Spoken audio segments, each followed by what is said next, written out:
ইউএইতে invoice বা বিলের নিয়মাবলী কেমন? কাস্টমাররা কিভাবে ইনভয়েস দিবে? ধন্যবাদ শিলা। ইউএইতে বা এই দেশে ইনভয়েস বা বিল যেটা করা হয়, অনেকে বিল বলে, অনেকে ইনভয়েস বলে, বাট অফিসিয়ালি এফটিএ বা যারা আমরা গভর্নমেন্টের পক্ষ থেকে বা অ্যাকাউন্টসের পক্ষ থেকে আমরা বলি, যারা ইনভয়েস কথাটাই বেশি প্রচলিত থাকে আর কি। প্রোফর্মা ইনভয়েস হতে পারে, ট্যাক্স ইনভয়েস হতে পারে, সেলস ইনভয়েস হতে পারে, বিভিন্ন ধরনের ইনভয়েস হতে পারে। তো কাস্টমারকে কিভাবে ইনভয়েস দেব?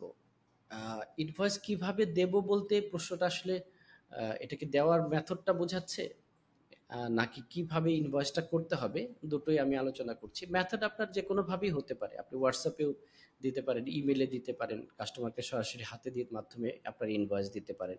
যেটা আপনার কনভিনিয়েন্ট মেথড, এতে কোনো সমস্যা নেই। আর ইনভয়েসটার যদি প্যাটার্ন যদি বলেন বা টেমপ্লেট বলেন, তাহলে আপনাকে, যদি আপনার টিআরএন না থাকে, ভ্যাট টিআরএন না থাকে, তাহলে আপনি সেলস ইনভয়েস কথাটা লেখা থাকবে বা ইনভয়েস কথাটা লেখা থাকতে হবে, বা প্রোফর্মা ইনভয়েস অনেক ক্ষেত্রে লেখা থাকে। আচ্ছা, আর যদি আপনার ভ্যাট রেজিস্টার করা থাকে, তাহলে অবশ্যই ট্যাক্স ইনভয়েস কথাটা লেখা থাকবে। এটা খুব ইম্পর্টেন্ট।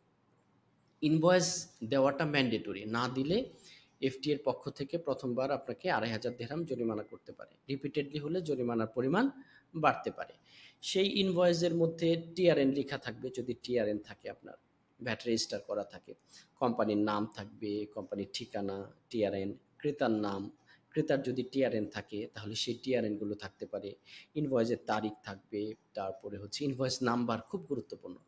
তারপর যে পণ্য আপনি বিক্রি করছেন, পণ্যর বিবরণ থাকবে, সংক্ষিপ্ত বিবরণ আপনার, ইউনিট প্রাইস থাকবে, তারপর হচ্ছে ভ্যাটের পরিমাণ থাকবে, মোট ভ্যাট মূল্য, পেমেন্টের যদি কোনো টার্মস থাকে, রিটার্ন কোনো টার্মস থাকে, এই বিষয়গুলো আপনার অবশ্যই খুব গুরুত্ব সহকারে থাকতে হবে। এগুলো কোনোটা যদি মিস হয়, তাহলে আপনি পেনাল্টি পেতে পারেন। এছাড়া আপনার মতো করে আরও অনেক কিছু অ্যাড করতে পারেন, অনেকেই অ্যাড করে, কিন্তু কমন যে বিষয়গুলো থাকতে হবে, যে বিষয়গুলো আমি ইতোপূর্বে আলোচনা করেছি। ধন্যবাদ।